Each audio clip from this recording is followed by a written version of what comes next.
but we're just going to get started. We got a quorum. All right. Call to order the Local Agency Formation Commission of Monterey County, Monday, April 26, 2021, 4 p.m. Special meeting. Roll call, please.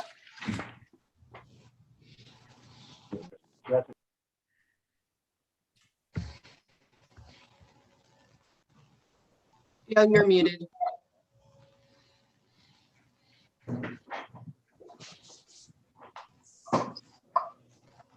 It's not.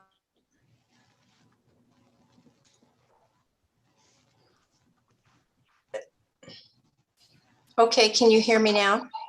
Okay. Commissioner Alejo? Here. Commissioner Askew? Here. Commissioner Craig? Here. Commissioner Gorley is absent, and Steve Snodgrass is our alternate public member, so he will be the voting member today in place of Commissioner Gorley. Here. Commissioner Leffel? Here. Commissioner Lopez? Here. Commissioner Oglesby? Here. Commissioner Poitras? Here. Commissioner Snodgrass? Here again. Commissioner Stevens? Here. Commissioner Velasquez? Here. All present except for Commissioner Gorley, who's an excused absence. Okay, thank you so much. I would ask Commissioner Askew to lead us in the Pledge of Allegiance, if she would, please. I would be happy to. Thank you. I even have a little flag here in my office. So, ready? Begin.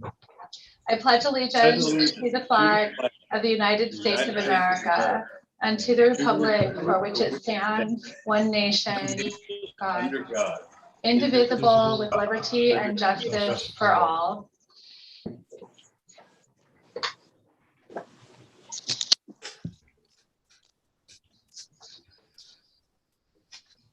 Okay, next we will go to public comment. Anyone wishing to address the commission briefly on items not already on the agenda may do so now for up to 2 minutes. Public comment is now open.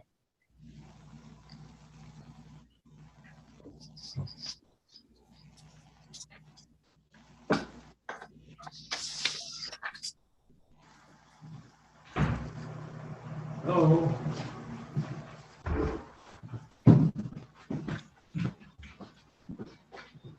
Chair, I do not see any hands raised from the public.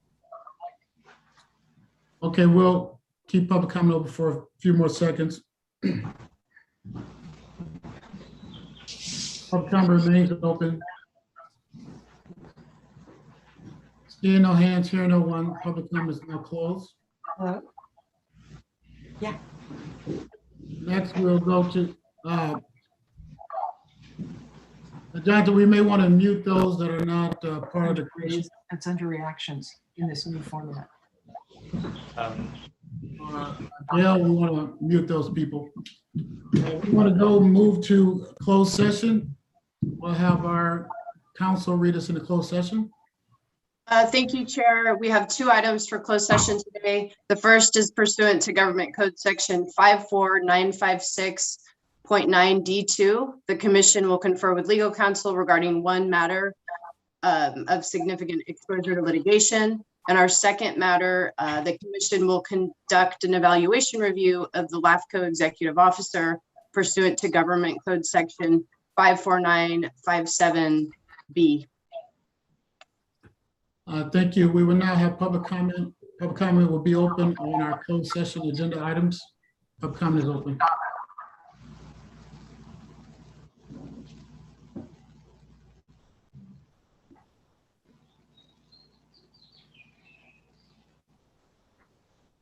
Chair, there's currently no hands are raised for public comment. Okay, public comment remains open on our closed session agenda items.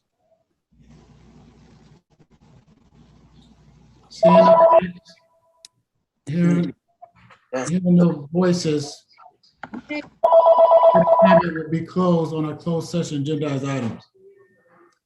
All right. Okay, we'll move into closed session now.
It's gotta go.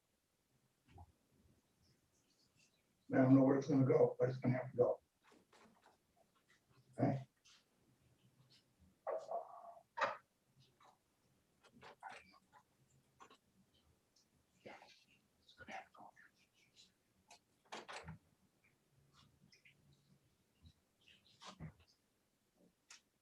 Oh, they're in closed session.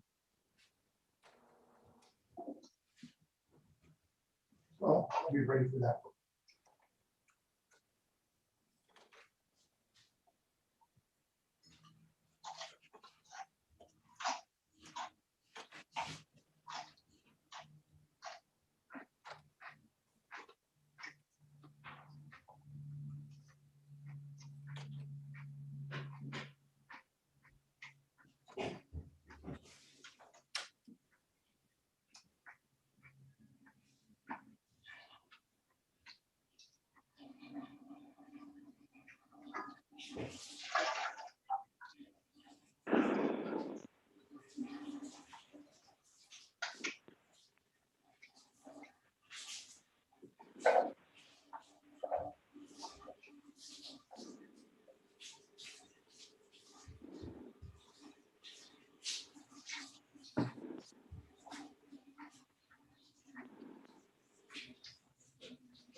You're good.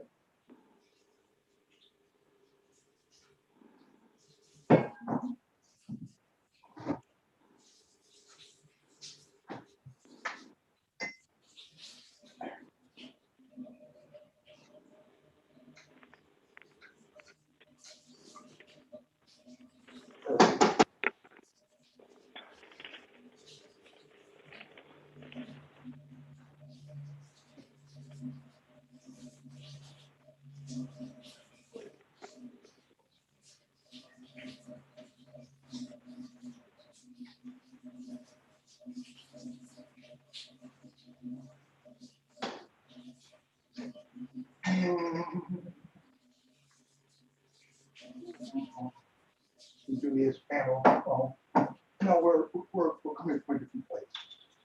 I have full respect.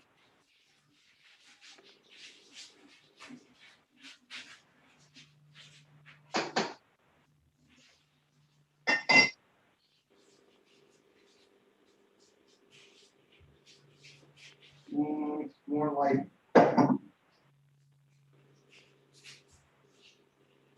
Oh, okay. Move it all over here.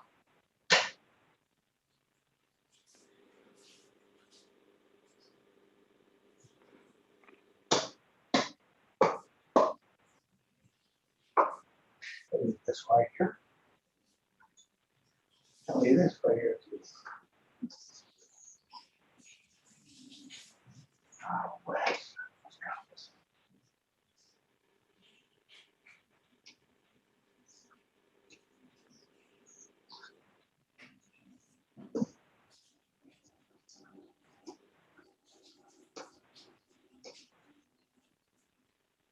Well, it's gonna be fine. Only it's good. It's only an hour early. It's 4. So, you know, great.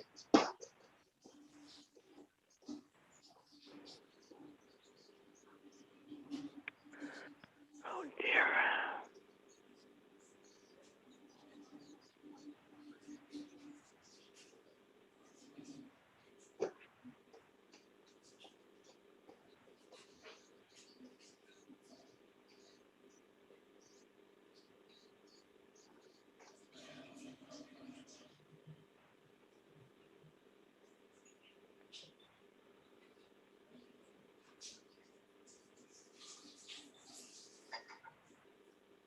Well, why not do it?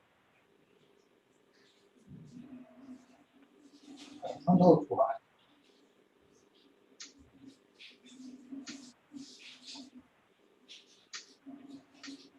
I have to do it again.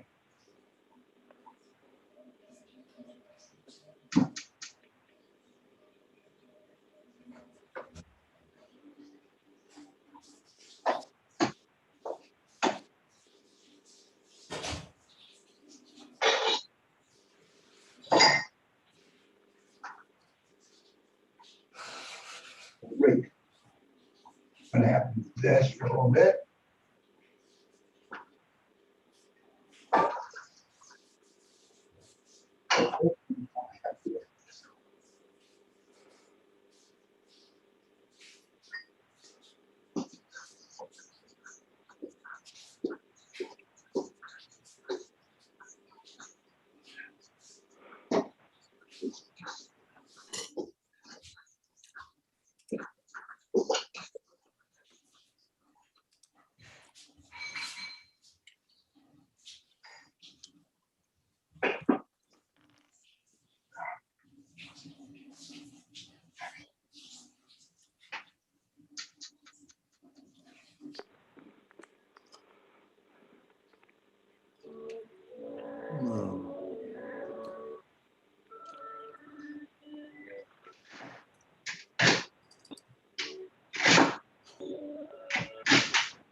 Mr. Rotley, could you please mute your speaker?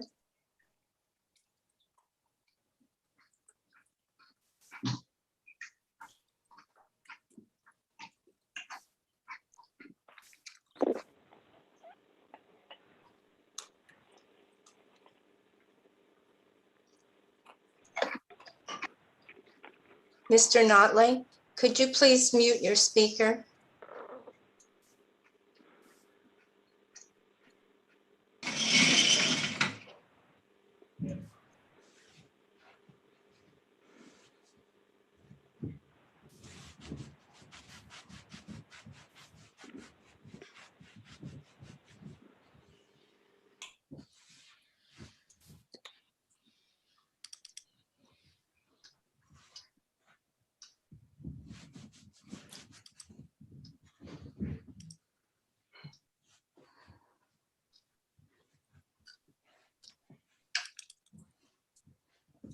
President Roosevelt first coined it back in 1933, the time period serving as a sort of barometer of a new president's effectiveness.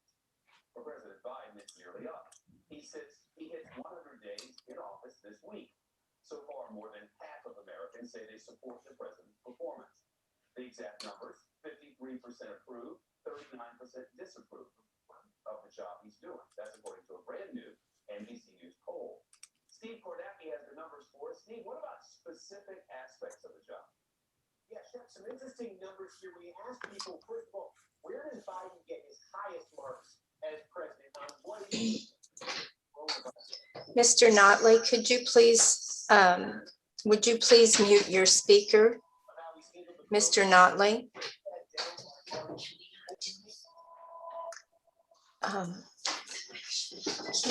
Yeah.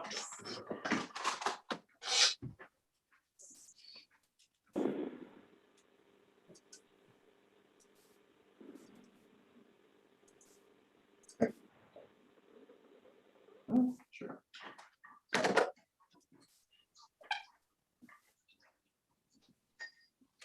Mr. Wellman, please mute your speaker. Mr. Notley, please mute your speaker. Slight bit more of water.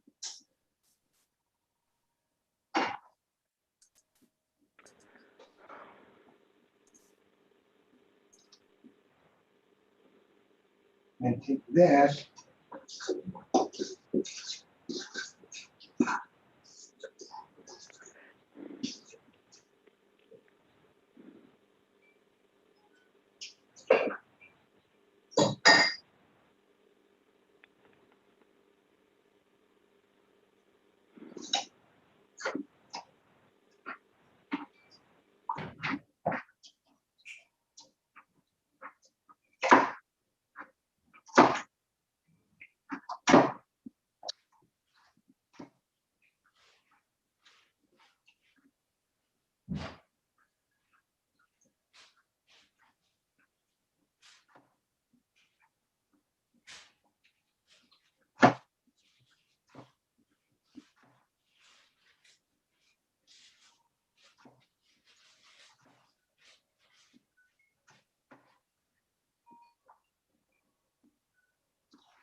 That's definitely going to be enough.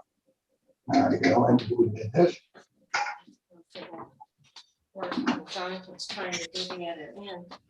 I'm not sure how he. Okay, I'm unmuted, so. I wouldn't do that.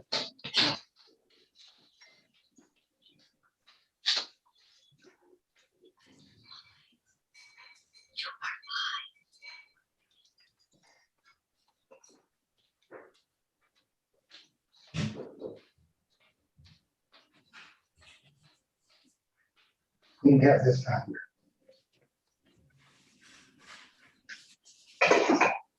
All set. Oh. Oh.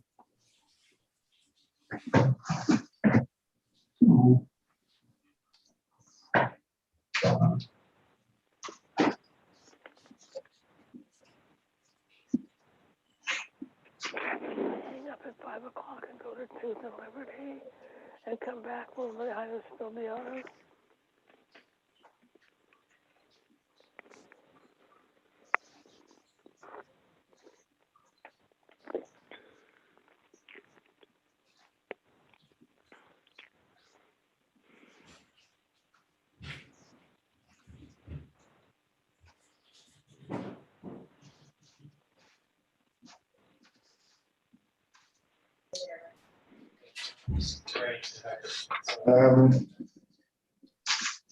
More and then a little bit more right here.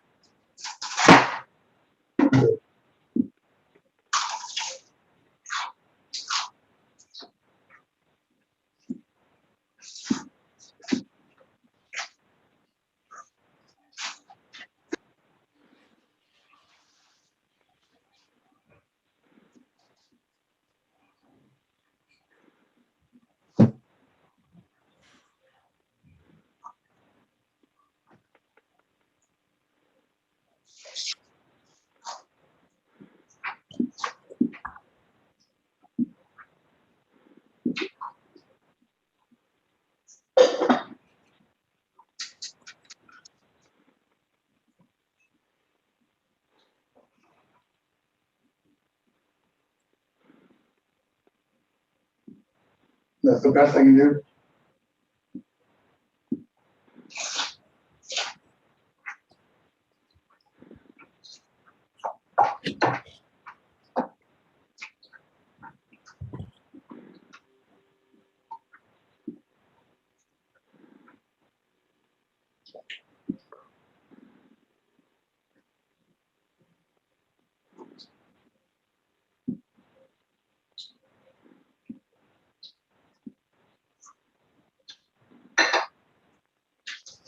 It's not gonna be able to.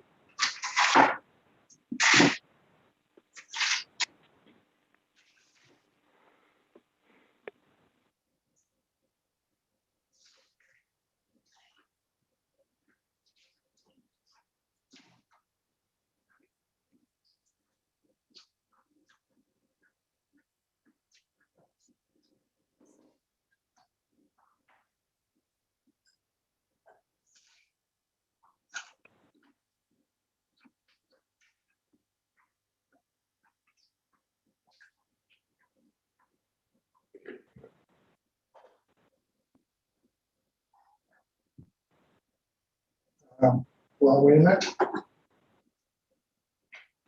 You'll use the instrument here.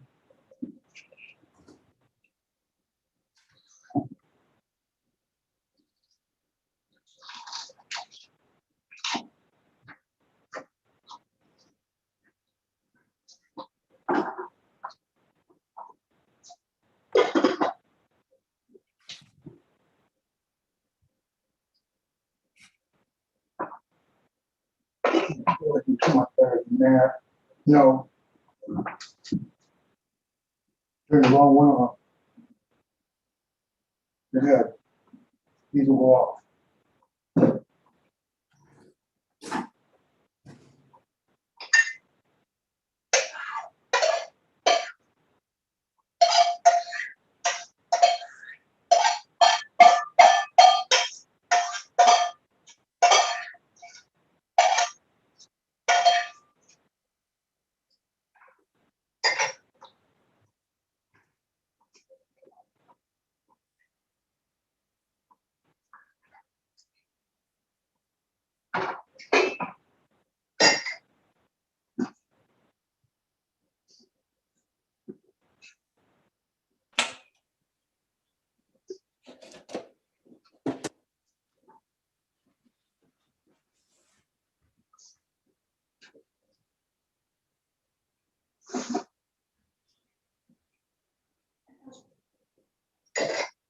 Nothing more you do here.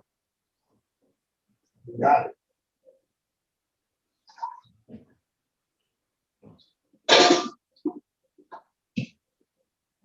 Well, stay there. Here.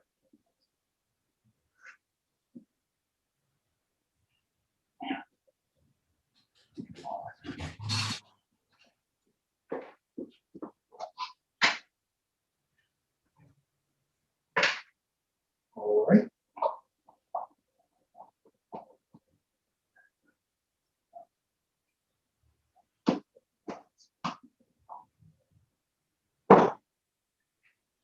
Let's see, let's see a little bit more. That looked like pretty good.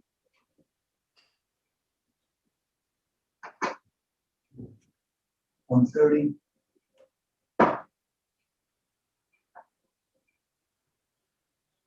A little bit less. So this here. Go like this.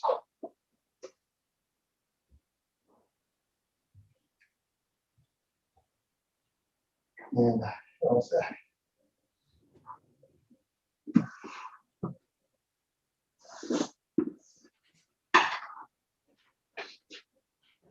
Well, you don't begin.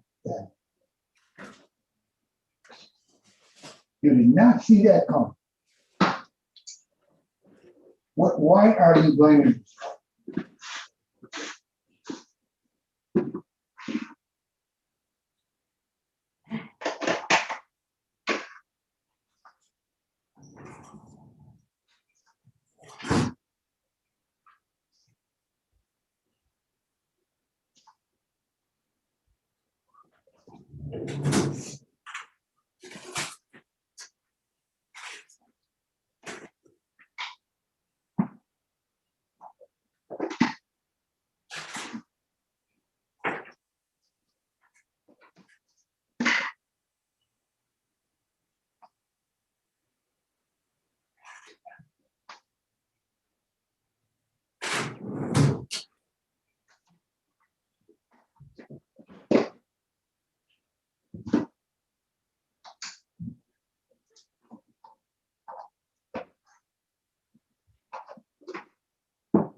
Going with the,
You're good.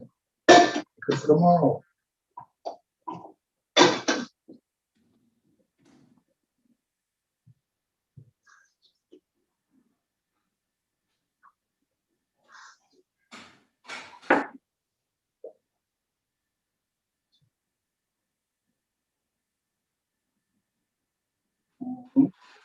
I need a fair amount. Quit getting here. Good. Wallace.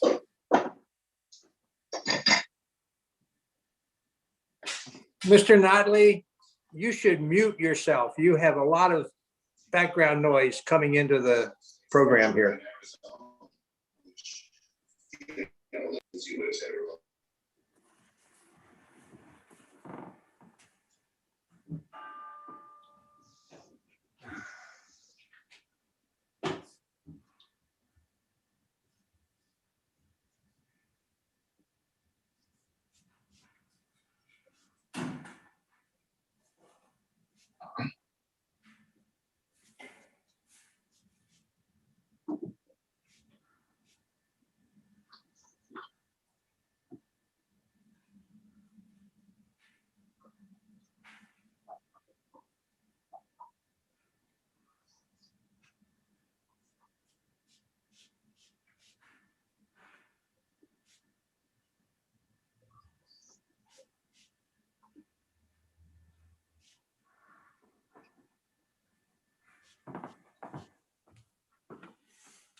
Well, you can put yourself on mute. You didn't have to do that.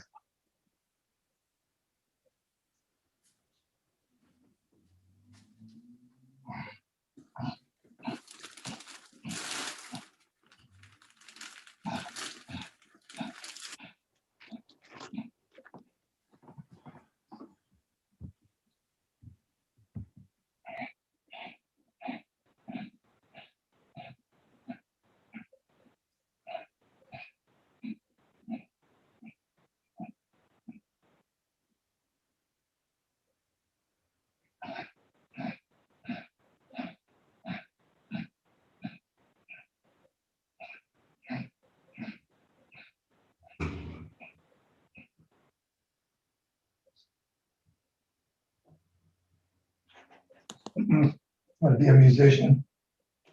All of it. I just want to go through that. I just don't.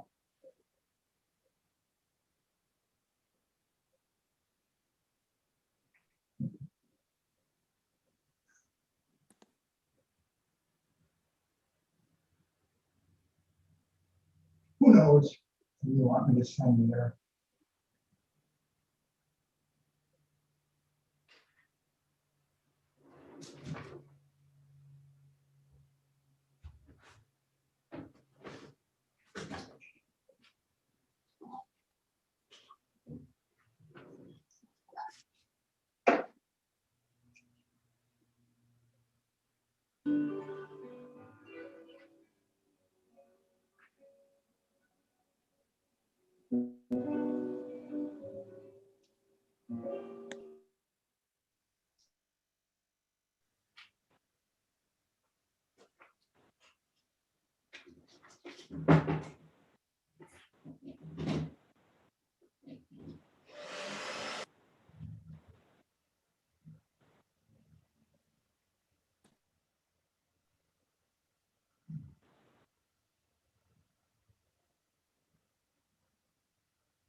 Melody Chrislock.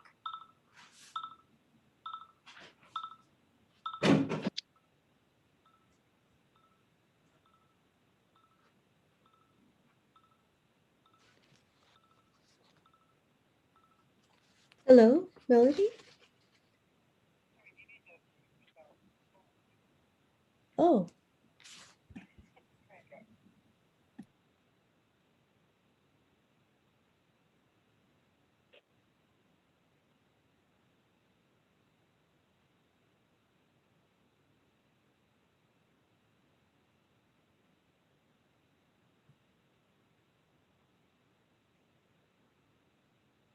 The dog. I took him home like you said, and I was making a bed for him in the back, and around he was gone. Oh, he probably went back to his home. He sure was a good looking dog. Like the call says, he probably went back to where he belongs. That's right. Don't worry about it.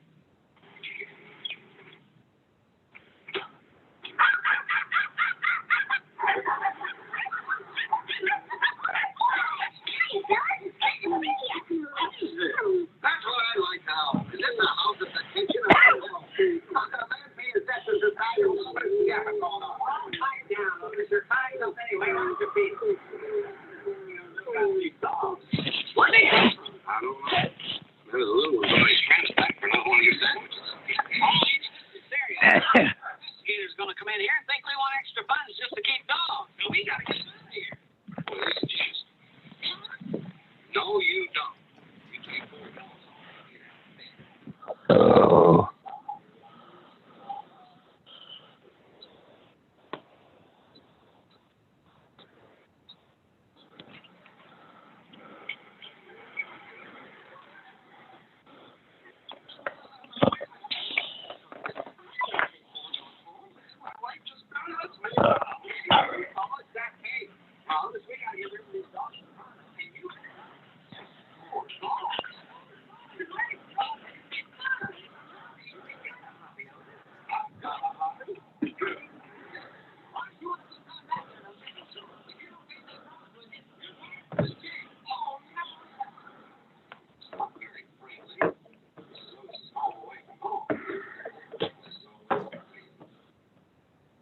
Sure appreciate it. See where you take your dogs over here.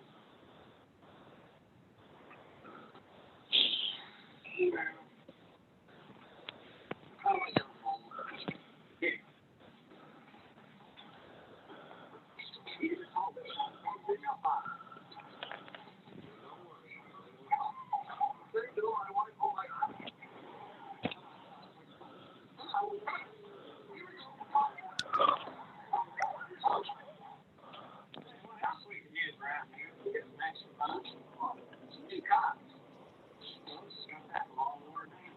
Have you done stop tag?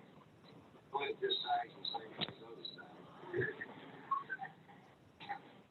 Look, don't run me. I took them home and I went home.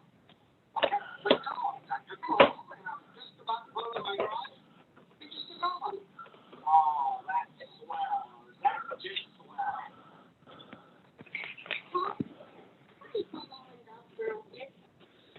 Go back to the one that belongs.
Okay, Jonathan, are we?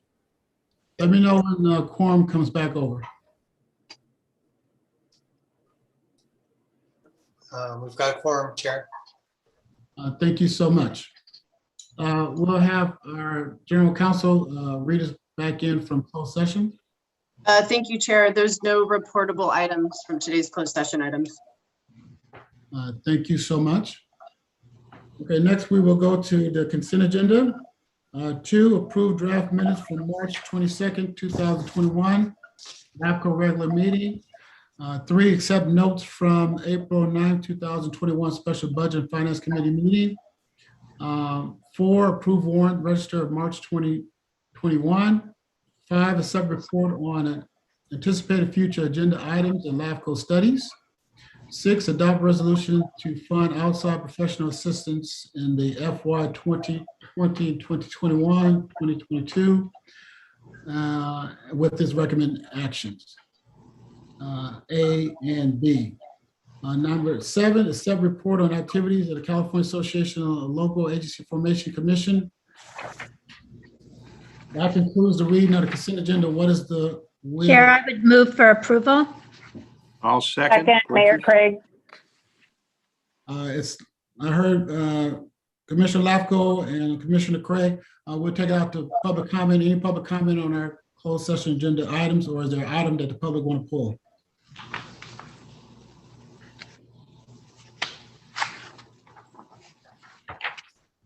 Roll call vote. Oh, just a moment. Is there anybody want to pull anything? Jonathan, you see any hands? Yes, Chair, there are no hands raised. Okay.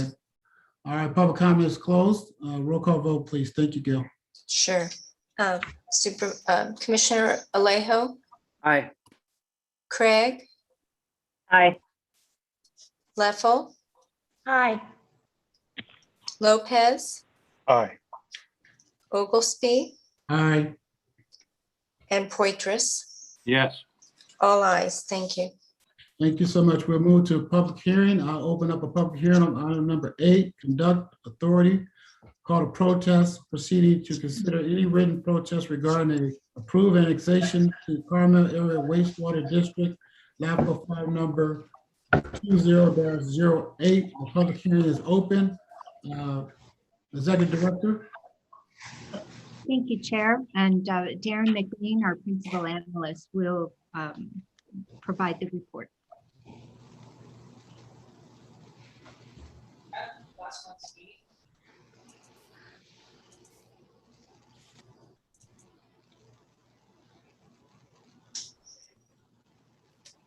Darren? Oh, I'm sorry. Okay, I had to take myself off mute there.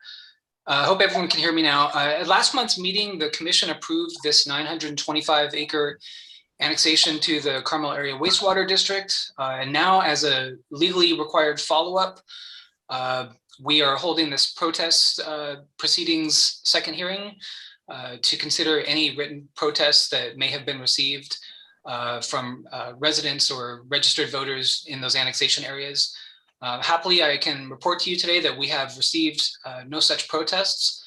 So we are therefore clear to ask the commission to order this annexation to proceed pending some final completions of conditions of approval of an administrative nature that staff will handle just internally at an administrative level. And we are very close to we've been working with the district and we're very close to completing those items. So with that, I'll turn it back over to you, Mr. Chair.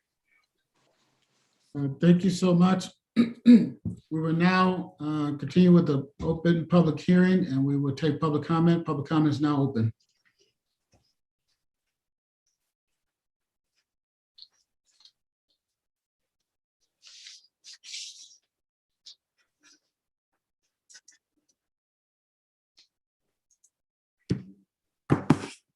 Chair Oglesby, currently no hands are raised. Okay, public comment remains open.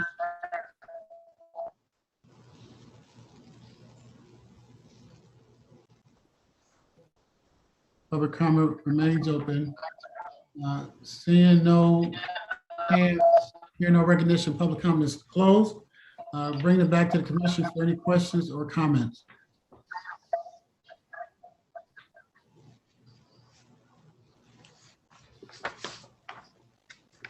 Okay, seeing no hands from commissioners, we'll close the public comment.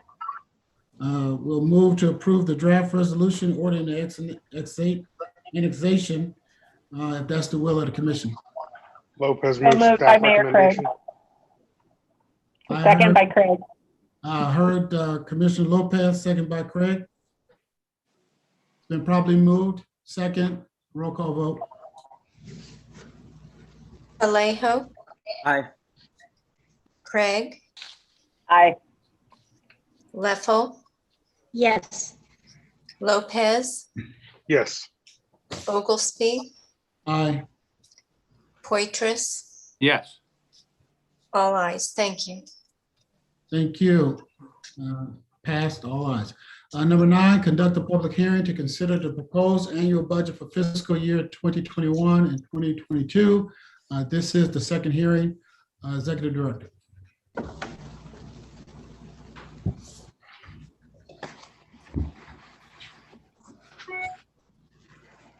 Great. Thank you, Chair. This is the second of 2 public hearings to consider a proposed budget for LAFCO for the coming fiscal year that begins on July 1st. The Commission considered a budget last month that would be approximately an 8% decrease as compared to the current year budget expenditures. The Commission also authorized that proposed budget be distributed for review and comment by the local agencies that fund LAFCO. The budget was distributed and we have received no comments to date. We are recommending that you open and close the hearing and act to adopt a resolution to adopt this final budget. Thank you. Thank you. We'll open up the second public hearing and receive any public comment. Public comment is now open.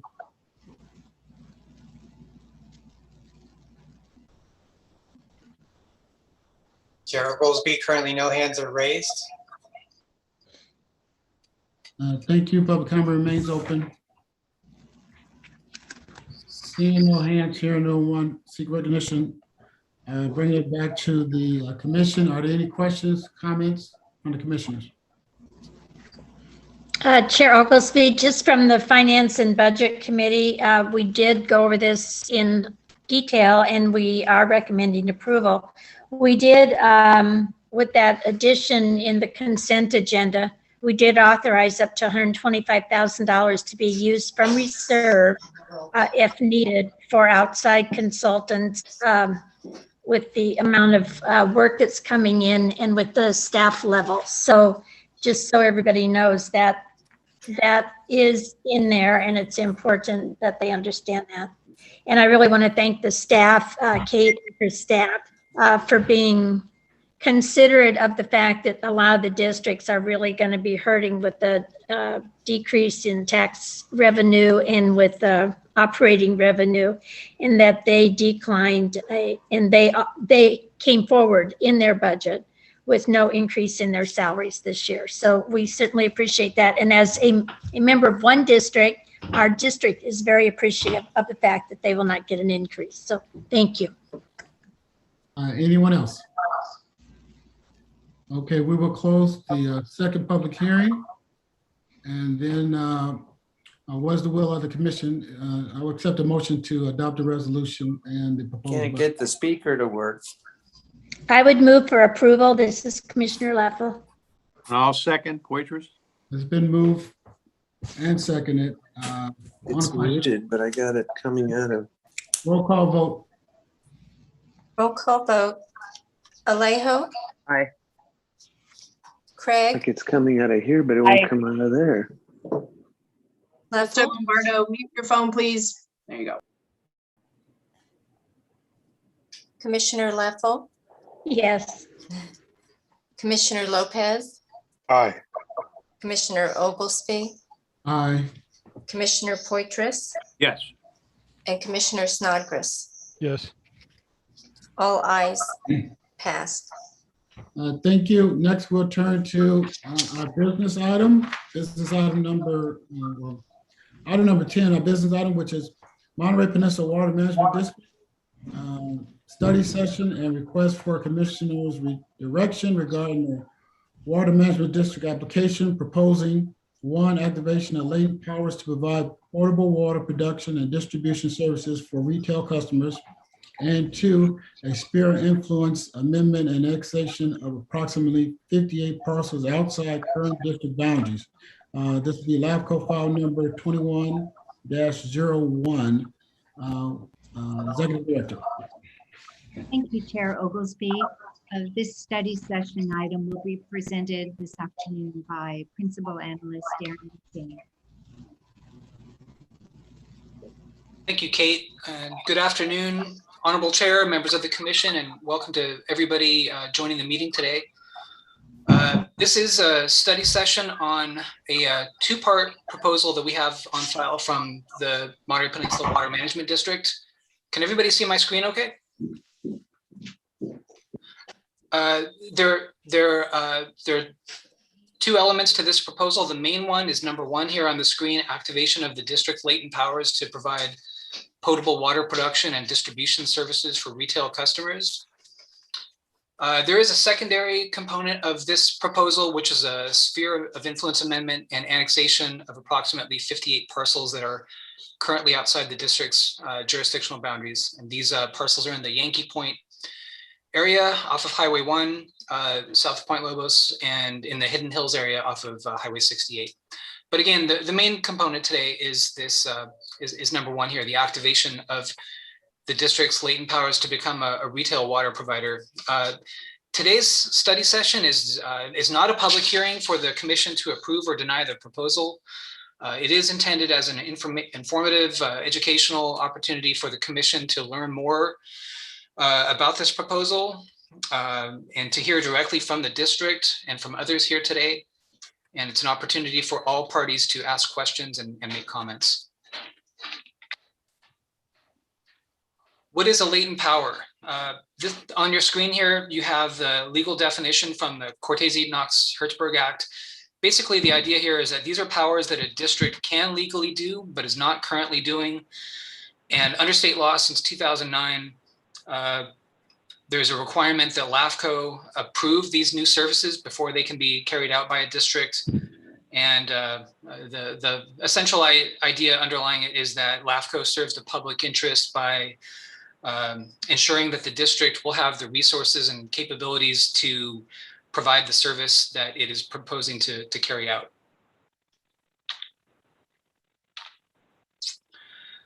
Monterey Peninsula Water Management District is a public agency formed in 1978, has an in-district population of about 112,000, and its current services include augmenting the water supply, promoting water conservation, and promoting the reuse and reclamation of stormwater and wastewater. Here on your screen on the left, you have a map showing the entire extent of the district's boundaries, includes the greater Monterey Peninsula area, and then out through Carmel Valley and down into this portion of the Santa Lucia Range, where you have the headwaters of the Carmel River and so forth. And then on the right side of your screen, this is just a blow up of the main population center of the district, basically the cities and unincorporated areas there in the greater peninsula area. And over here we have, just in this area, we have some of those 58 parcels that are proposed to be annexed into the district. And similarly over here in the Hidden Hills areas. Basically the idea there is, the reason for the annexation is to bring in parcels that are currently part of the California American Water System, or CalAM water system, but are outside the current boundaries of the district. So this is a bit of a cleanup action to make it such that all CalAM, all properties served by the CalAM water system would be in the district after this annexation. I should mention here, of course, I should have mentioned before, notably, where I mentioned these services here that the district is currently carrying out, shown at the bottom of the screen. Those services do not include being a retail water provider.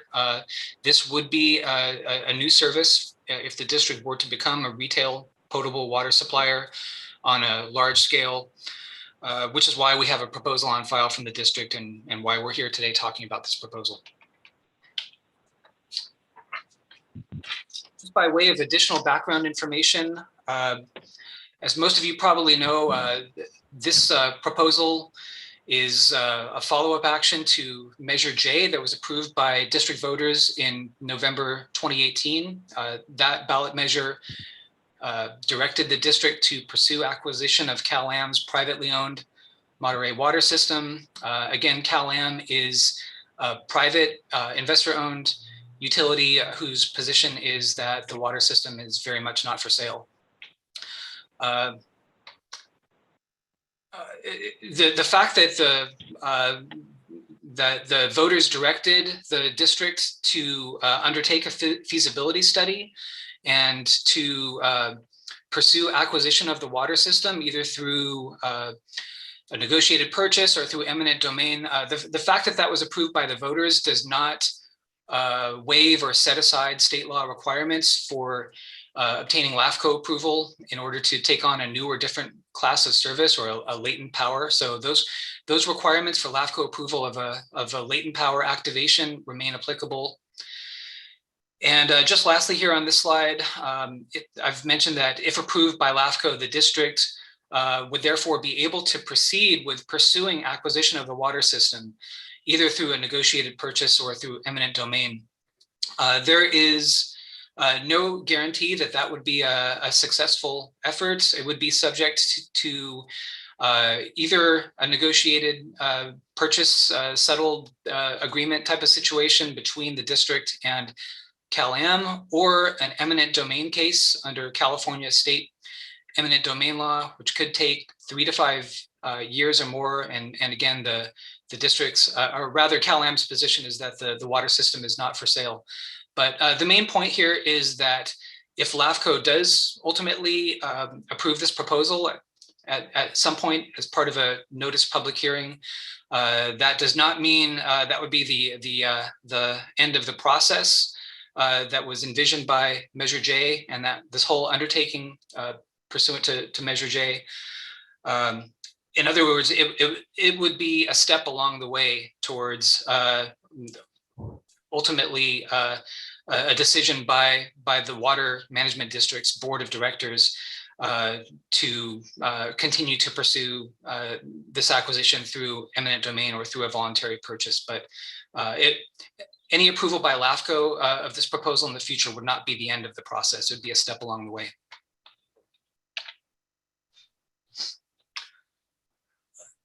As you know, this proposal, the application to LAFCO, is currently incomplete.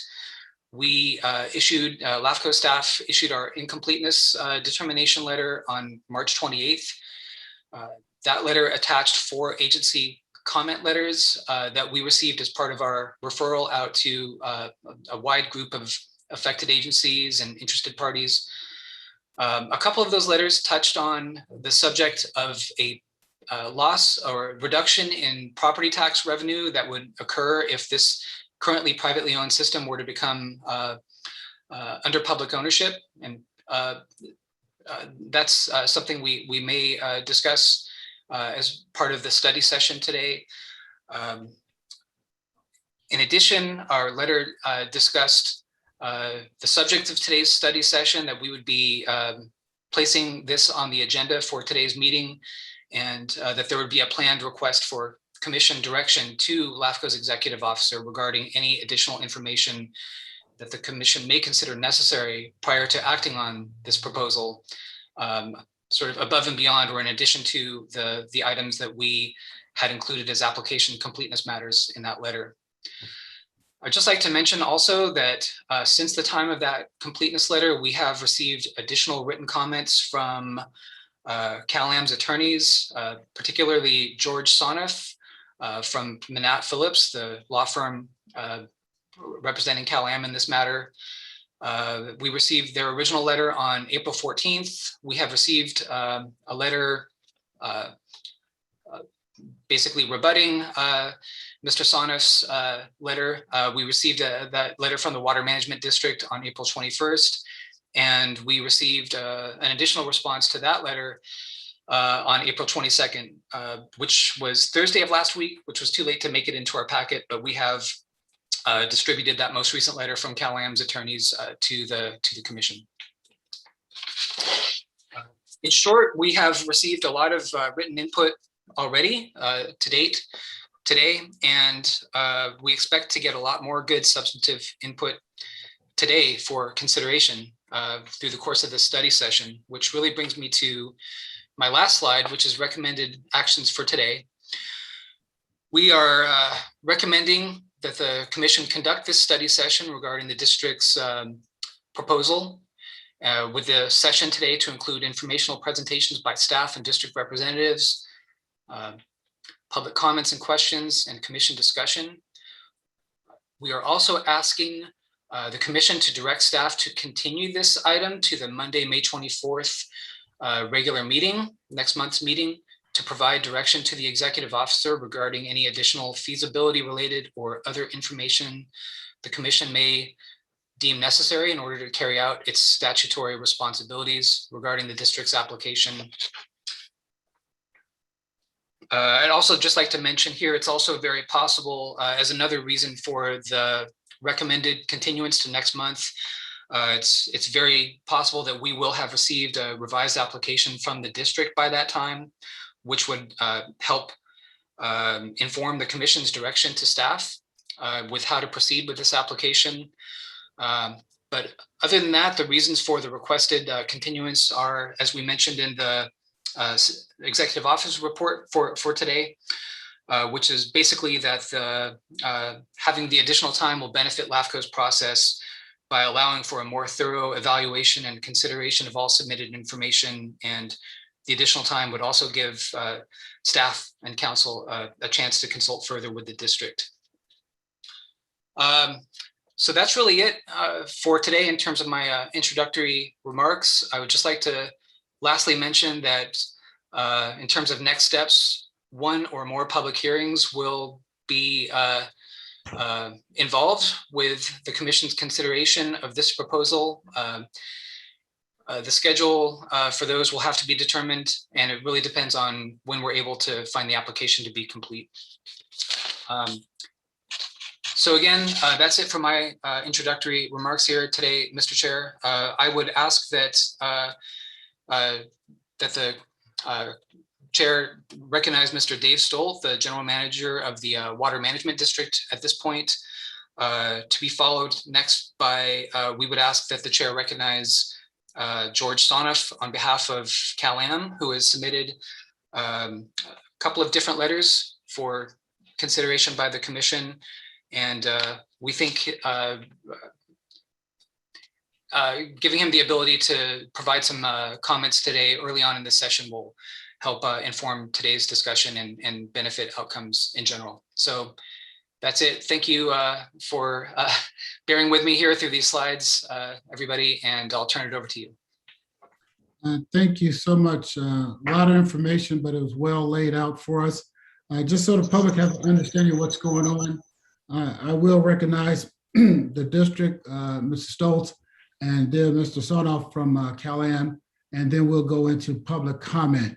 We'll provide each one of those entities, the district and Cal-Am, roughly about 10 minutes or so to state their issues, concerns about what we're doing here today. And mostly the commission is here to listen and try to understand. We may have a couple questions towards the end of all presentations, but we won't be making any decisions.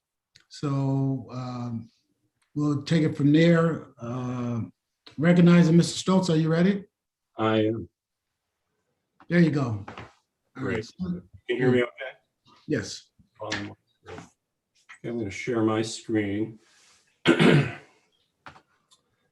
I think Darren McBain's overview is pretty spot on, and there's a little bit of duplication between his and mine. But I'll run you through ours anyway. Are you seeing the screen in front of you now?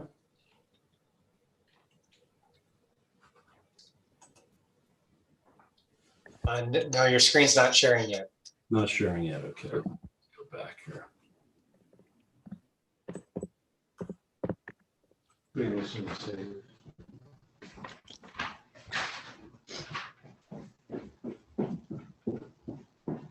Go. I'll just pause to note that I am the moderator or the host for today's meeting, so I may be muting folks if there's noise in the background. Now, are you seeing the screen at this point? Yes. Should be. Yep. Okay, great. Yeah, thank you for having us and giving us this opportunity to get to know what our proposal is a little better. I thought Darren did a magnificent job of covering it. Our hope is to be as open, as forthcoming as we possibly can, keeping in mind that this is real property negotiation and pending and threatened litigation. And so at times it may be that we tell you a little bit less than maybe we know because of that situation, but we'll do our best.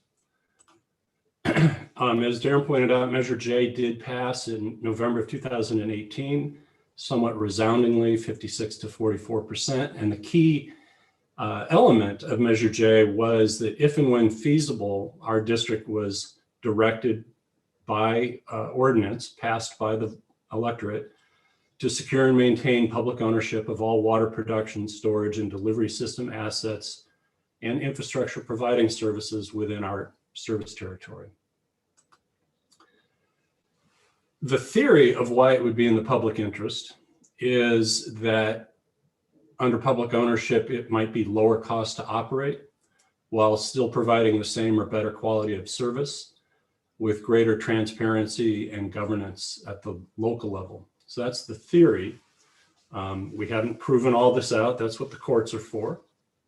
But generally speaking, that is why the authors of this measure thought it to be in the interest of the community.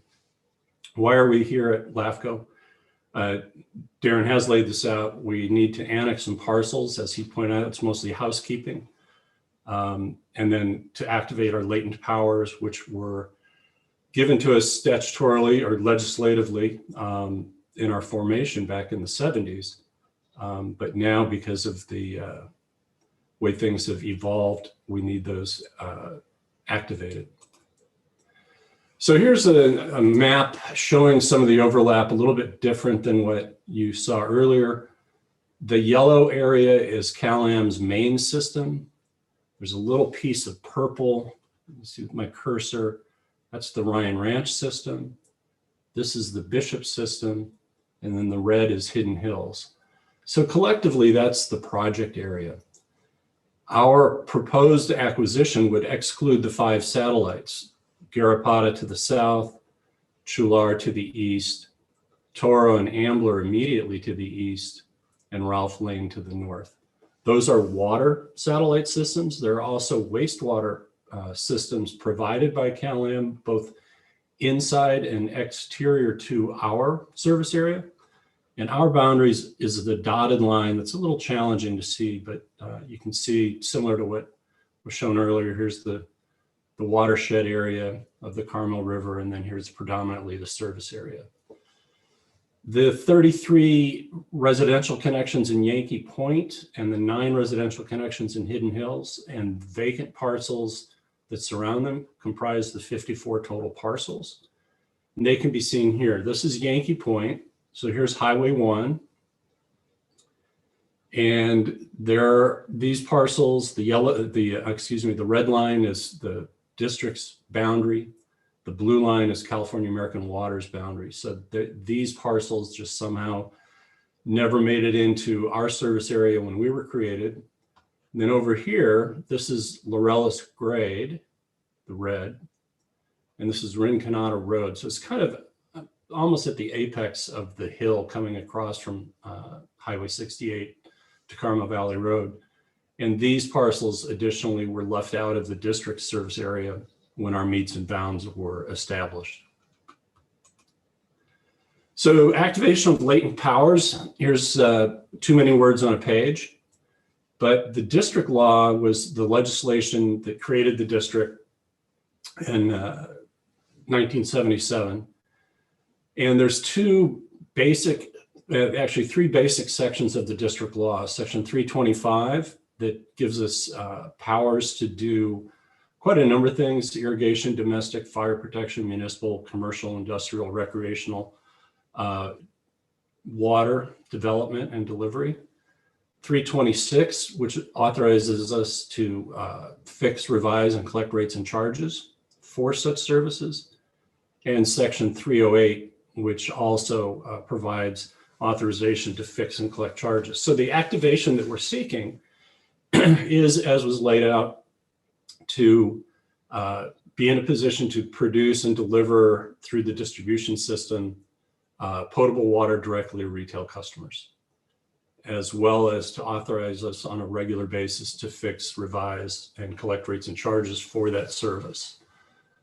So there's a third that we identified in our application, which is the stated in our district law, the ability to acquire investor-owned utilities and other assets. That's a power that we've been advised isn't really a latent one that needs to be activated to provide the service. And it's an express one that would allow us to enter into the acquisition. Now, I do want to point out that these are activities the district already performs.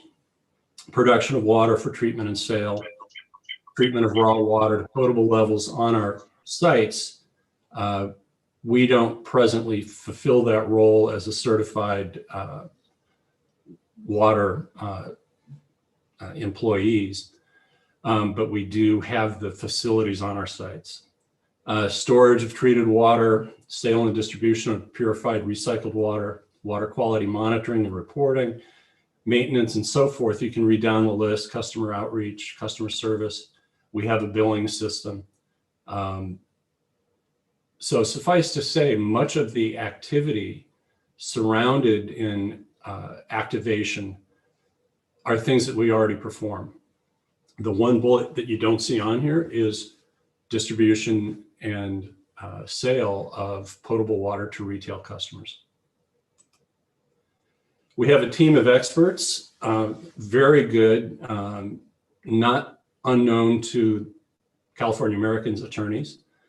We have Rutan and Tucker as our eminent domain attorneys who've worked in this field in California previously. Ref Tellis, who's a nationwide financial and municipal consulting organization, assisting us with financial feasibility rates and appraisal, as well as a subcontractor to them who's an MAI certified real estate appraiser. Missing on here, and my mistake, is our investment banking firm, which is Barclays International, Barclays Bank. And then we have two operations consultants, Close and Associates, long-term familiar with both California investor-owned utility operations as well as nationwide, working for the firm of HDR before hanging out his own shingle a couple of years ago. And he has been involved in both California and Montana-based acquisitions of this nature. Jacobs Engineering is one of the large-scale third-party operators.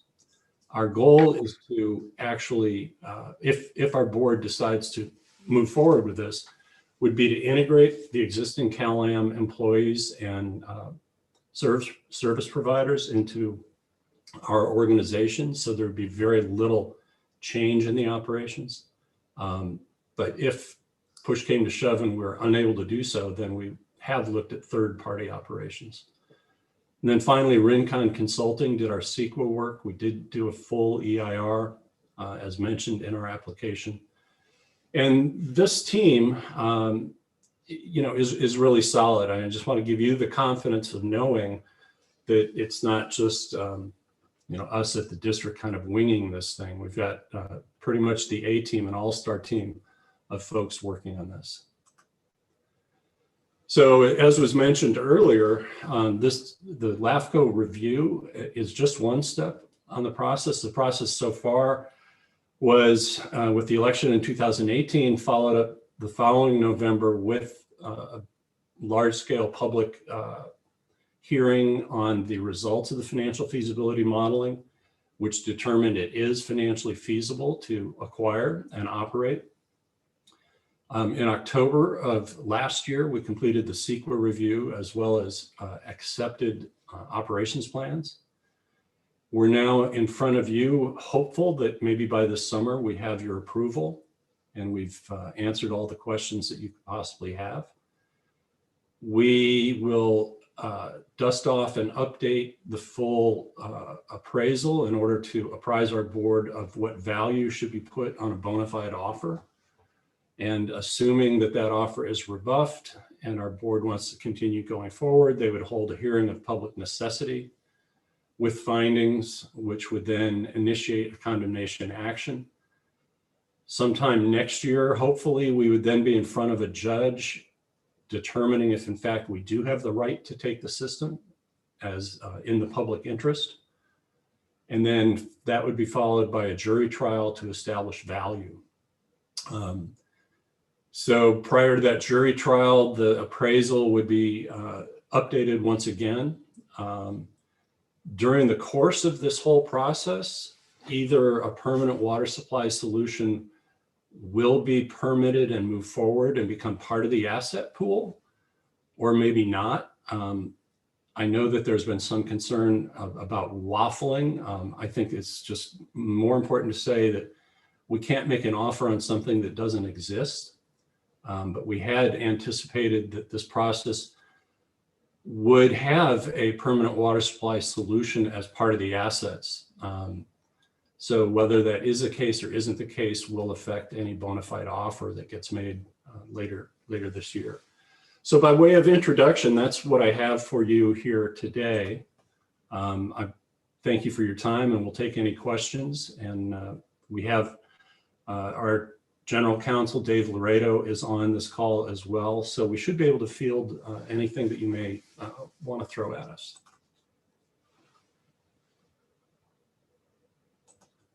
And thank you so much. Go ahead. I'm going to try to unshare my screen.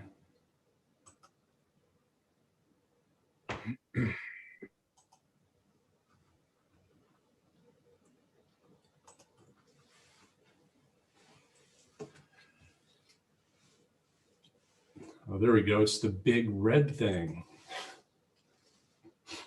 All right. So with that, I see Dave Laredo, you're in the middle of my screen. If you have anything to add, you can unmute.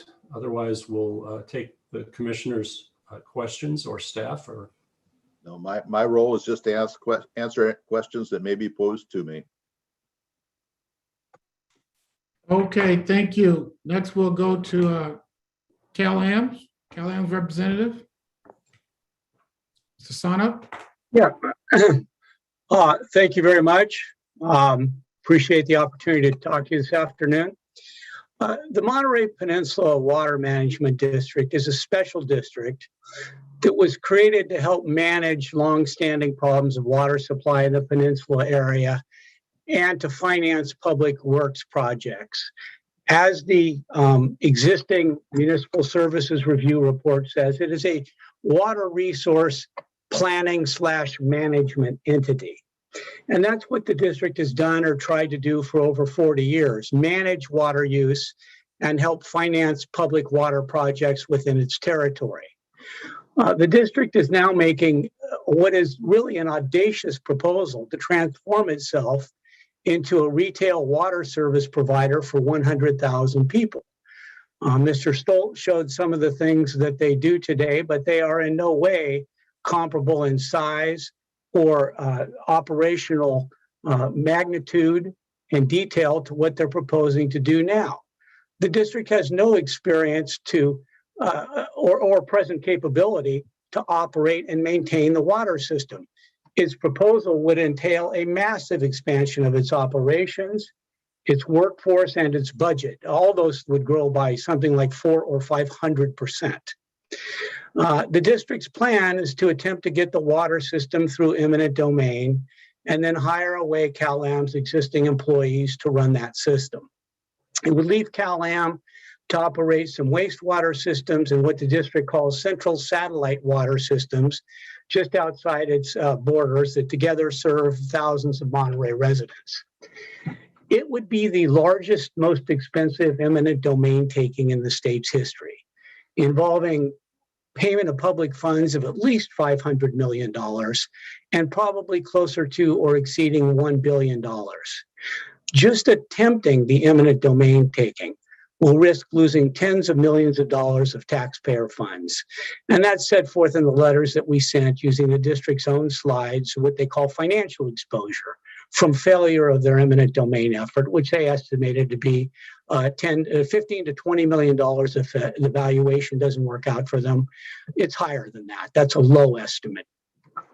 The legislative findings for the Cortese-Knox Act and the provisions of the act explain that LAFCO is the single multi-purpose government agency designed to evaluate and decide upon proposals such as this one. The statement that, well, that's for the courts to decide is just not accurate. I'm sure you've all heard the watchdog label for LAFCO repeatedly. I think the better characterization is that it's the designated adult in the room for proposals like this. Under the law, the district is required to submit for LAFCO's evaluation a plan for services. By statute, that plan was required to cover at least 6 topics involving financial details of the plan, as well as impacts to customers, alternatives to the plan, et cetera.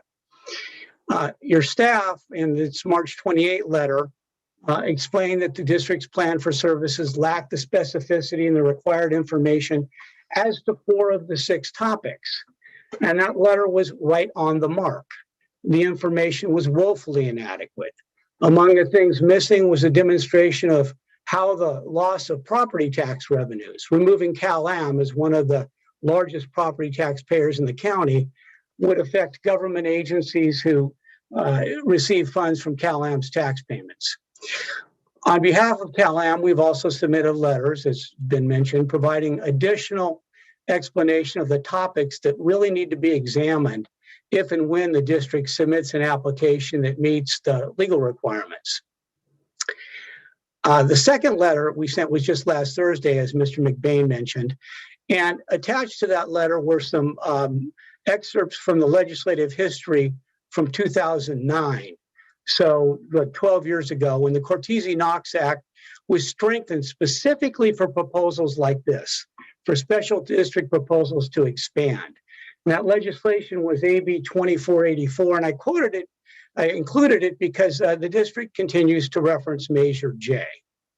Well, AB 2484 is now part of the Cortese-Knox Act, and the Senate Local Government Committee, as you can see in the attachments to that letter, stated what LAFCO's obligations are and what the point of the legislation was. And it said, quote, when local boosters want their special district to deliver a popular service, AB 2484 requires LAFCO to ask the tough questions. Who's going to pay? Unless the district can point to revenues from special taxes, benefit assessments, or fees, the bill requires LAFCO to say no. In other words, LAFCO has to do a financial analysis. Both the district and LAFCO need to evaluate how much the district can actually afford to pay for the water system, because that's going to be passed on to ratepayers. The district claims the system value is $513 million. CalAm will assert at trial that it's over $1 billion. We have a preliminary appraisal that's already at $1.04 billion as of a few years ago. So if the district gets past the first stage in this complicated and expensive eminent domain case, then it goes to the jury to decide how much they have to pay. Well, staff's letter touches on this in a couple of places. What happens if the jury's verdict is $750 million, if they split the difference? Would that mean that the district has to abandon the effort then and suffer a loss of $20 million or more.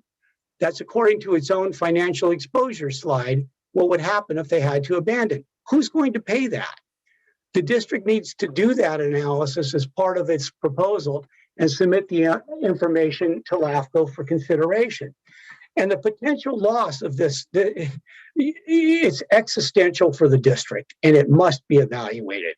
Mr. Stolt had said, as set forth in our letter in one of his public comments, this could be a sudden hit for the district. Well, it could be a financial knockout blow for this district, even attempting this and losing it in court. Both the district and LAFCO need to examine the impact of such a financial blow, what it would have on the district's core obligations regarding management, the things it was created to do by the legislature. In addition, they need to specify in their submittal how much water ratepayers will pay. Specifically, what will the water rates be if the district succeeds in its takeover attempt and gets a verdict of, say, $600 million or $800 million? The district, in its initial submission, said, well, it's going to determine alternative water rates shortly after it decides, it does the resolution to file the eminent domain case. They need to do that now as part of their proposal and submit it to LAFCO for consideration. In the coming months, LAFCO is going to receive a lot more financial and operational data from the district and from CalAm. As noted in our April 14 letter, we urge LAFCO to seek assistance from independent analysts. This financial information is thick, it's complicated. Those analysts should be selected by LAFCO, should report to LAFCO, and should be paid for by the district. To properly perform its watchdog role, LAFCO should have the benefit of such independent analysts to help guide through the information it gets from both the district and CalAm. Mr. Stoner, Thank you. I ask you to go ahead and wrap it up. Got about 20 seconds to wrap it up. I will wrap it up now, Mr. Chairman. Thank you for the opportunity to speak, and I welcome any questions. Thank you. Okay, we're going to bring, who was speaking? Mr. Chair, if I could for a moment, Mr. Sonif, this morning you sent me a slide. This is Darren McBain here, LAFCO staff. You sent me a slide and asked me to have it available, put up on the screen. Did you want to say anything about that? No, I think I've exhausted my time. Thank you, Mr. McBain. I appreciate it very much. Any questions from the commission?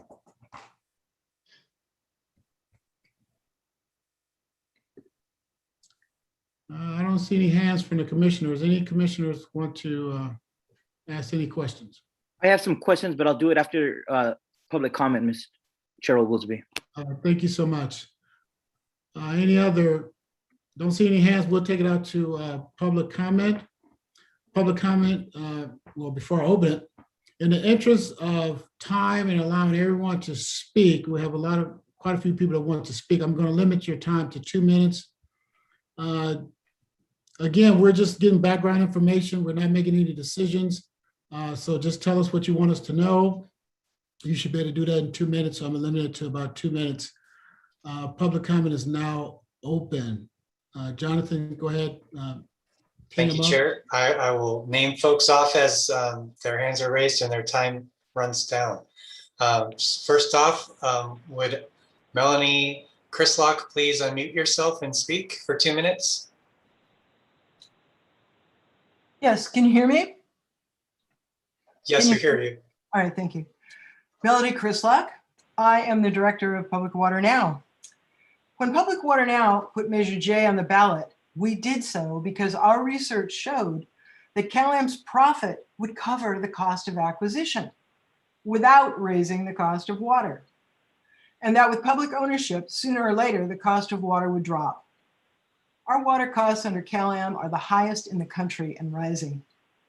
The Water Management District, directed by the voters, spent over $300,000 on the feasibility study to confirm that the buyout would lower water costs. Why would this board spend more public money on another study when the court will determine if this is in the financial interest of the ratepayers? The question of cost and the impact on ratepayers is not one LAFCO can settle. because the final price of the buyout will determine the cost of the water, and that will have to wait for a jury's decision. No one can know how much savings there will be until a jury sets the price. What we do know is that public water systems all over California and the rest of the country charge much less for water than investor-owned utilities. Measure J was passed by 24,000 voters. Now it's up to the court to look at the facts and determine if a buyout is in the public interest. This is an unusual case for LAFCO because of eminent domain and the court's involvement. You can activate the district's latent powers dependent on the court's approval. LAFCO doesn't need to pre-try this. CalAm ratepayers need to get this case before a court, and your agency is all that stands in the way. Do you really want to get in the middle of this fight? Why? Please grant conditional approval of the district's latent powers without delay. Thank you.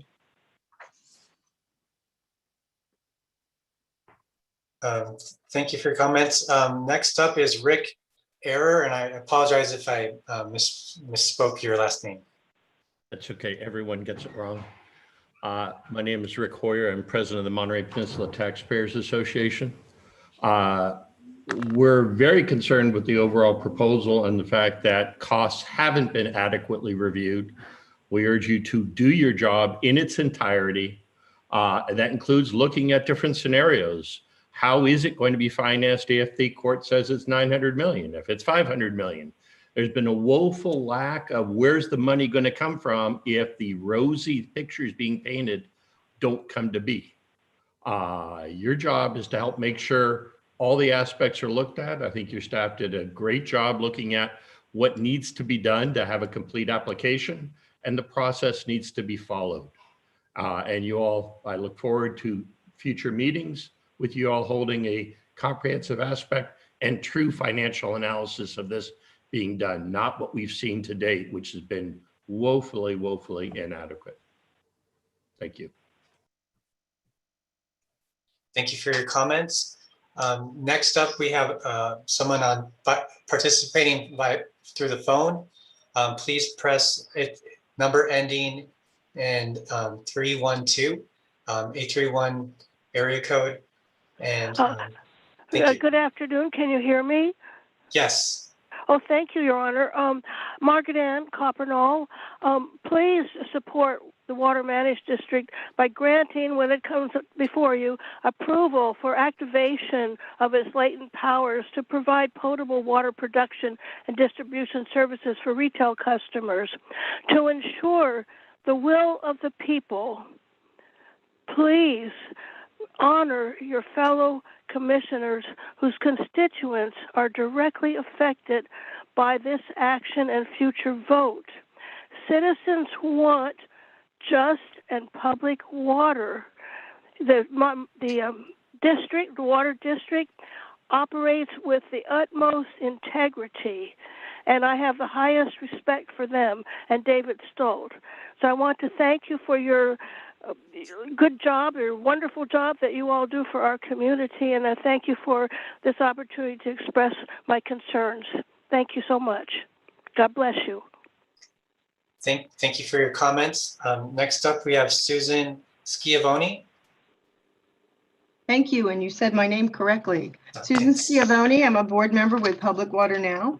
As a supporter of Measure J, a CalAm customer and resident of Seaside, I strongly support a conditional approval for MPWMD's application to activate its latent powers to sell water retail and annex 58 parcels.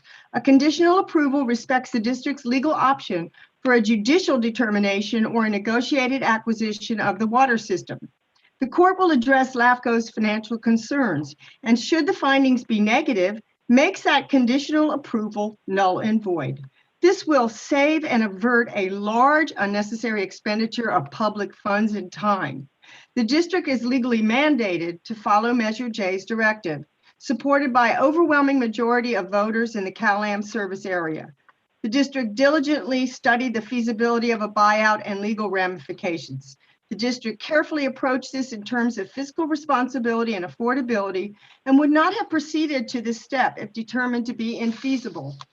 4 of your board members don't pay CalAm bills and are not affected by a public buyout of CalAm.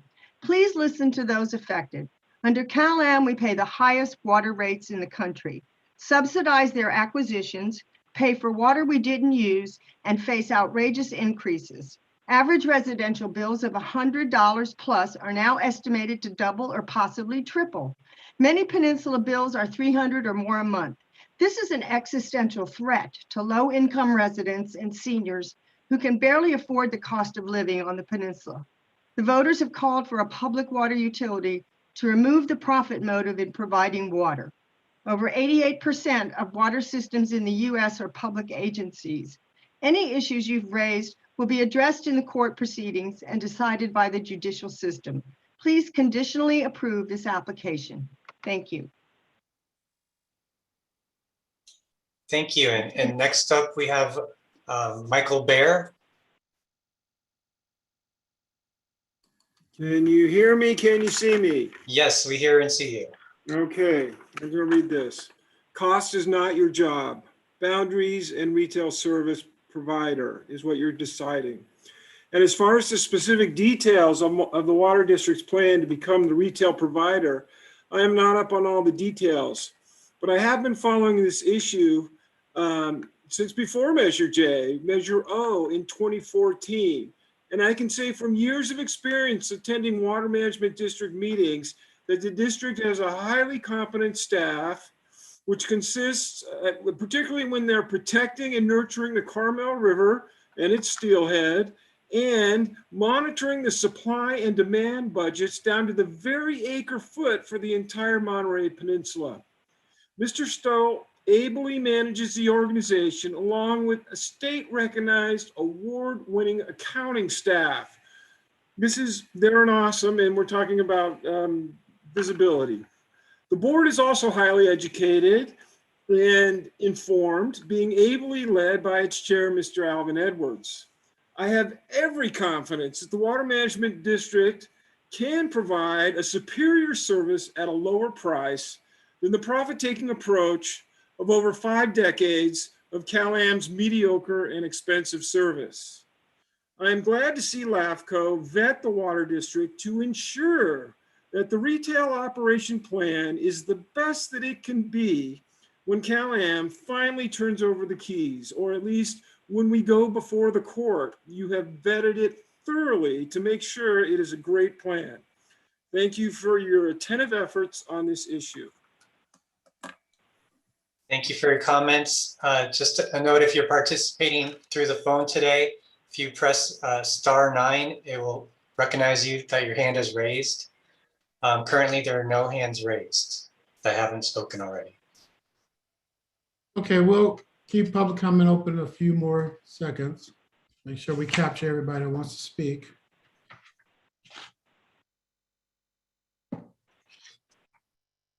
Chair, there are a number of people who still want to speak, but they can't figure out how to raise their hand. Some of these buttons aren't working the way other people's are. Okay. I would like to speak. There you go. You got it. Okay, there you go. All right. Okay, Good. thank you. Was that addressed to me, Alexander? Yes, yes, Mr. Henson, could you please speak for your 2 minutes of public comment? Yes, thank you. I represent Public Water Now, and it strikes me that the district has 3 options. You can deny the application, you can grant the application with conditions, or you can approve the application without further ado. The question of whether you are going to nullify a vote of the people by an outright denial of the project seems fairly unlikely to me. I don't think in this age where democracy seems to be under attack that you're going to be willing to nullify a decision by a majority of the voters. So then that raises the question, would you give it outright approval? Well, in that regard, you have been presented with two very different set of circumstances. And Cal-Am would have you become the judge and make a decision on which of those two set of numbers is correct. And I really question whether you want to usurp the duty and function of the court, who is going to be asking both sides all of these various questions. So that leaves the issue of conditional approval. And when I hear Cal-Am complain about following the various procedures, I have to laugh because the Act provides exactly what you want, what you should be doing in section 56824.14A1, which clearly states the commission may approve a proposal for the establishment of new or different functions where the commission has determined that the special district will not have sufficient revenue to provide the proposed new or different functions. Mr. Henson, could you please wrap up your comments? You're close to your time. Thank you. The point is that rather than waste a ton of public funds to prepare studies that may or may not be useful in court, I would suggest that you not take the judge's job away from him and that you go ahead and conditionally approve this. Thank you. Thank you. Any other public comment? If you Yes, I would like to make a statement myself. This is Anna Thompson. Okay, please start your public comments. Yes, thank you for taking my call. My name is Anna Thompson, and I'm a resident of Carmel. Please grant the conditional approval of the Water Management District's related powers. The buyout of Cal-Am's water system has been found to be financially feasible, and there's no need to spend more money to do a third-party review of the district's figures. A court will determine a buyout. Also, everything that the prior speaker said, they gave you considerably reasons why you should proceed with this. Please do not block this process. We want to buy Cal-Am because Cal-Am has not been a great provider for us. And we're going to do much better because of transparency. We have a say on what to do, and it's going to be less expensive for sure. So especially through time, because we will be owning it completely. And therefore, please, please, do not listen to Cal-Am. They have the money and they spend all kinds of money with lawyers and legal fees and all that. You are working for us, not for Cal-Am. Thank you very much for your time and consideration. Thank you for your comments. Is there any other public comment?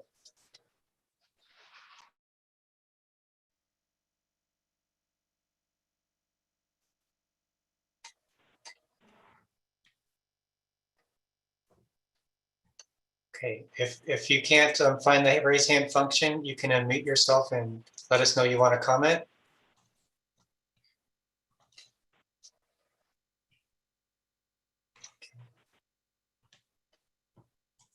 Okay, Chair, there's currently no hands raised and no one asking for public comment.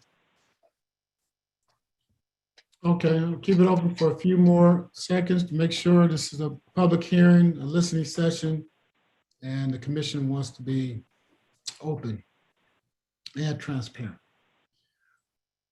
All right, seeing no more hands, hearing no more voices asked to speak during public comment, we will close public comment, bring it back to the commission, and any questions, comments that the commissioners may have. Questions of either presenter, Cal-Am, or the district. Commissioners?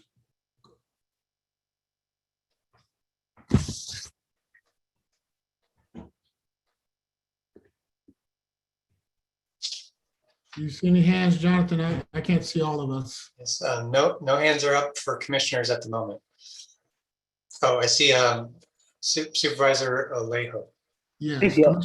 I'll start, and I'm sure at our next hearing we'll have a lot more questions to cover. But the staff had raised an issue just about an analysis just on potential lost tax revenue. I know there was a letter submitted by the Monterey Peninsula School District just on what anticipated losses will be to taxing entities. And I don't think that's been brought up anywhere. What does it look like on impacts on local governments, on school districts? Does anybody have at least a preliminary answer on that?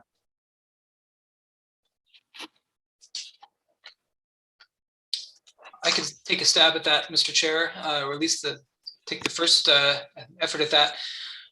We have asked the district, the applicant in this proposal, for some additional information about that impact, that financial impact, which would be on an annual basis, and which would be basically in perpetuity if we have ultimately, a transfer of ownership from private to public.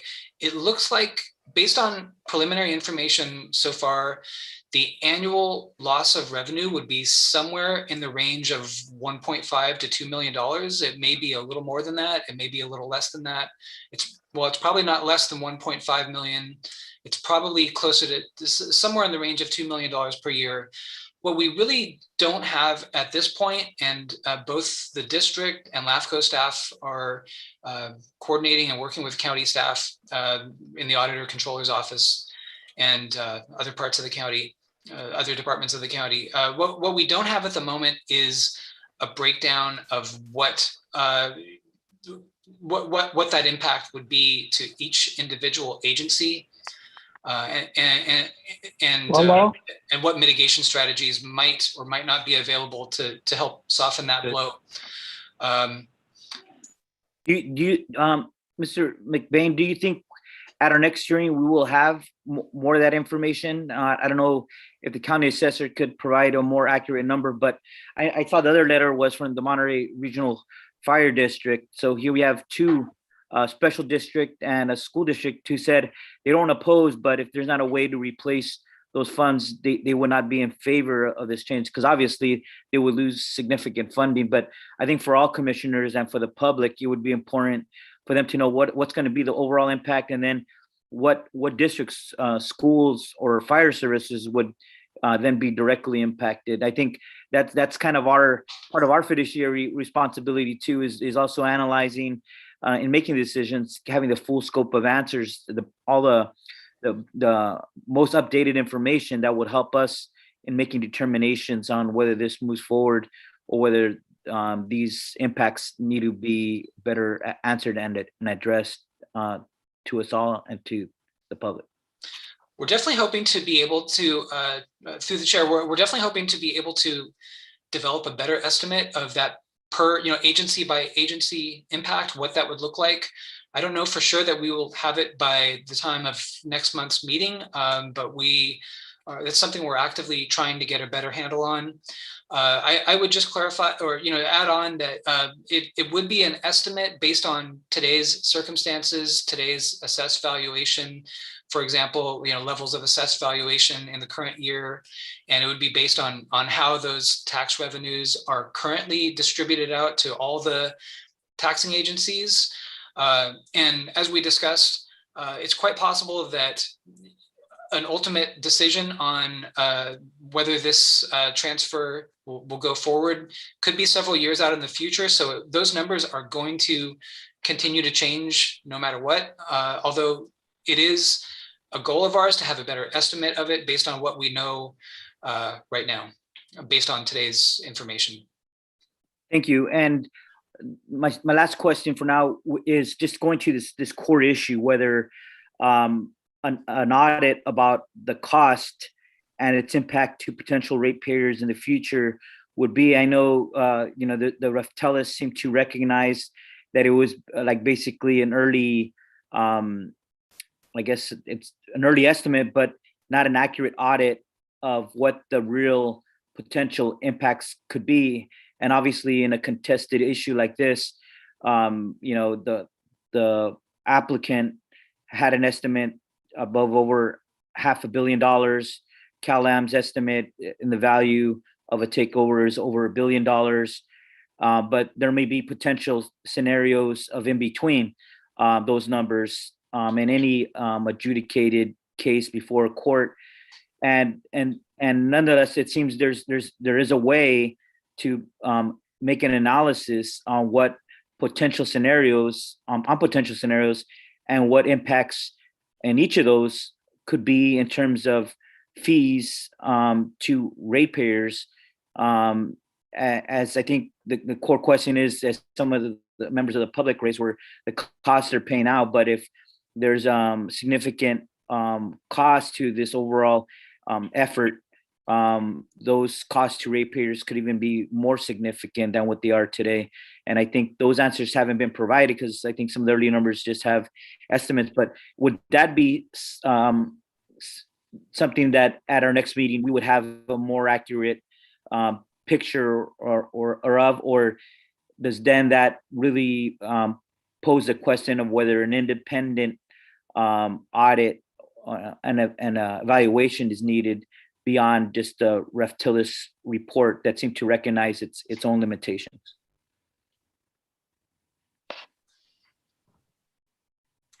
Oh, okay. I think staff heard that comment. We'll see. Commissioner Eskew's hands up. Go ahead, Commissioner. Yeah, thank you. So just a couple of questions for county staff or for our LAFCO staff. What happens if the water district disagrees with the decision made by LAFCO on this application? I'm assuming that that then goes into a legal battle as well, that we end up in court. Commissioner Root Askew, yes, if the commission makes a decision that the district doesn't agree with, then yes, they could proceed with the action in Superior Court, most likely a writ of mandate questioning the commission's decision. Okay. And so given that LAFCO has potential risk of litigation on all fronts, and given the reality that this is the scope and the scale, how large this particular request is, outscales what it sounds like other LAFCOs across the state have ever been asked to consider. Can you give us some sense of the scale of risk associated with the different paths forward? And I'll be more specific. So if LAFCO were to condition approval on the outcome of an eminent domain proceeding, which I understand is one of our choices, how does that risk compare to not approving the application in front of us, or that will be in front of us for decision in the future? Are you able to weigh the difference? And then who would be on the hook to pay those legal fees? Well, those LAFCO legal fees. Can I jump in there? Yeah, go ahead, Chair. I would just say excellent question, Commissioner, but I think until we have the complete application, I don't think our council can tell how much, risk we have, because we don't know what questions we will be deciding without information and which ones we will have information to sustain, whichever way we go, if that makes sense. No, and I hate to punt the question, but I would. And that's okay. If we're not able to answer it now, that's also okay. It just. Yeah, and that's what I'm saying is it's hard to get the risk if we don't have the complete answers from the district, and the district say this is our last answer to you. Right now we have a request on them to provide us more information. So if we took the risk, cannot just come from we say yes or no, because we have to justify our yes or no. Sure. And I guess I'm just looking for there's risk, there's litigation risk regardless of how we proceed. Okay. And some of that litigation risk could be significantly greater than other choices. So, and just to be very clear, one option that this LAFCO does have is to condition our approval on the outcome of an eminent domain proceeding moving forward. That is an option that we will have when we have to make this choice. Yes, that's correct. And staff will be going over all that information as we move forward. It's that portion of Cortese-Knox-Hertzberg, that's always a mouthful for me, that discusses what exactly the commission can do and what it needs to look at in approving this proposal. And I don't want to get ahead of ourselves today, but we will definitely be getting into that with the commission moving forward. Okay, great. Thank you. Excellent. Anyone else? Any other commissioners' questions, comments? Let me ask, Darren, let me ask you a question. We talk about the valuation from the district, and then we talk about the appraisal from Cal-Am. Is there any, and people are asking us to do a feasibility on or modeling on a district's numbers.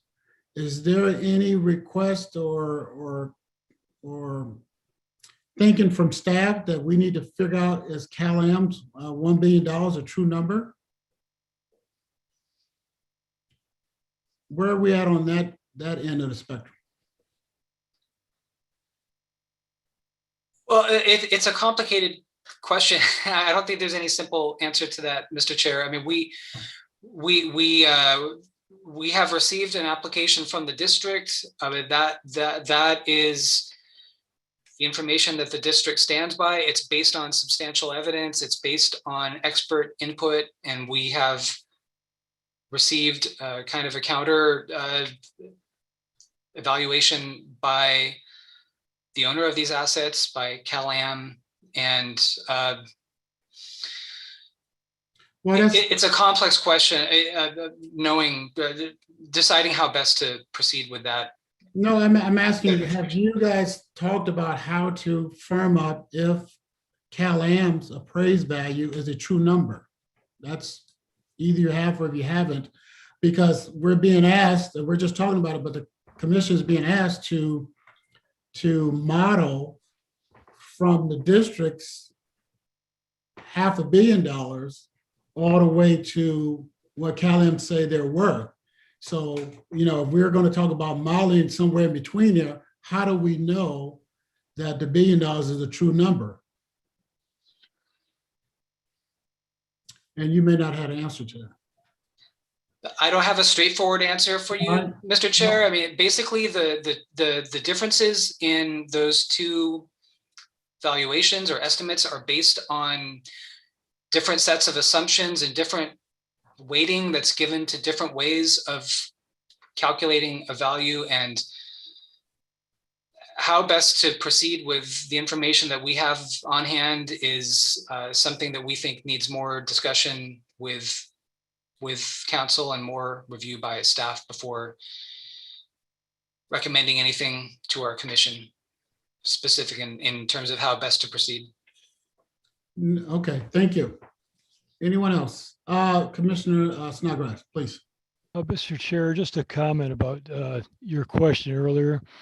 I don't think it's necessarily our place to determine which valuation is the best or most accurate, but if we get three different scenarios, say 500 million, 750 million, and $1 billion, and then you can interpolate, if you have three data points, what say 875 million would look like. So you can actually you can actually by running those different scenarios, you get a feel for exactly what the rates would look like. Thank you, and I definitely understand that, but to be clear, again, whether it's, if we're going to talk about how do we either reevaluate the district number or modeling a number all the way up to $1 billion, then the question has to be asked, why are we going up to $1 billion? Or why don't we go to $1.5 billion or $2 billion? And if you can go to 2 billion, well, then you can go to 600,000, you can go to 700,000. So just putting the questions out there, because I think we need to be a little bit more expansive on the way we look at this thing and how we're trying to solve it. We have an application and it's incomplete. We're waiting for more information. And then we can do more analysis. This is just a study session. We're just throwing questions out there. No commissioners have made any decisions. We're just trying to get our minds around what's going on. So any other questions or comments? Mr. Chair, if I may add on to what we were just discussing, just speaking for myself, as a staff person here, my understanding is that when the question of valuation, when and if that does proceed to an eminent domain case and the jury will be asked to or tasked with deciding valuation, my understanding is that the range of valuation is not infinite. It would be the two parties are enabled to submit their valuations. Let's, in this example, just for ease of discussion, we could say one is at 500 million and one is at $1 billion. That's oversimplifying, but just for the sake of discussion, basically the scenarios that would be available for evaluation in that future jury proceeding as part of an eminent domain case would be, those would be the endpoints that would be fixed. It would be the one party's estimate and the other party's estimate, and then various points in between. But at least my understanding is that those would be kind of the fixed endpoints that would guide that discussion. So I hope that's helpful. Well, it is. And again, I think I know that. I'm sure the rest of the commission knows that. But my point is, who fixed either end? And so I asked you as a staff member, could you guys confirm the $1 billion end? And I think we just heard from Cal-Am that by the time they go to court, that will be raised up. So, that number was an old number. And my point is just, let's not focus into deciding that today or thinking we have the answer. It's just, if the $500,000 is too low, then how do we know the $1 billion is too high? Just a simple comment, just a simple, again, we're just here trying to think through this thing. Mayor, Commissioner Velasquez, and then we'll try to move on. Go ahead. Thank you, Chair. I just have a quick question in terms of the timeline for the district to respond to the commission's inquiries and questions. Does that need to be completed before the next meeting or the next meeting that was discussed earlier? The answer is yes. Go ahead, Kate. Executive Director, you confirm up when we believe we will receive the completed application. Yes, we expect to, Chair, we expect to receive a revised application in the next couple of weeks from the district. And the intention is that that application will address the concerns or incompleteness items that your staff provided information about to the district in late March. The application may also address some of the comments and questions that have been received today in this study session from members of the public and from our own commissioners. So we anticipate that by our May meeting of the commission that we will have that revised application here, and we'll be updating our commission as to the contents and our staff and council analysis of that.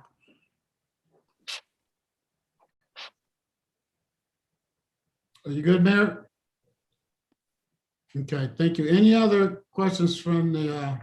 Yeah, Chair Oglesby. Just another question, because on the list of that LAFCO provided on the incomplete items, the first one is a property tax transfer agreement for the 50 parcel annexation, and it makes clear that must be approved by the Board of Supervisors, and that's something that hasn't come yet. Do we anticipate that being dealt with anytime soon? Yes, it's been with your CAO's office for several weeks. As far as I know, Commissioner and members of the commission, we do not have a schedule yet from the county for that meeting with the Board of Supervisors. Thank you.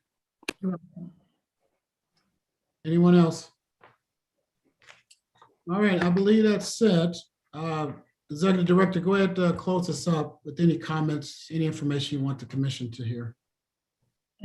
We have no additional comments unless Kelly, you or Darren, any further items?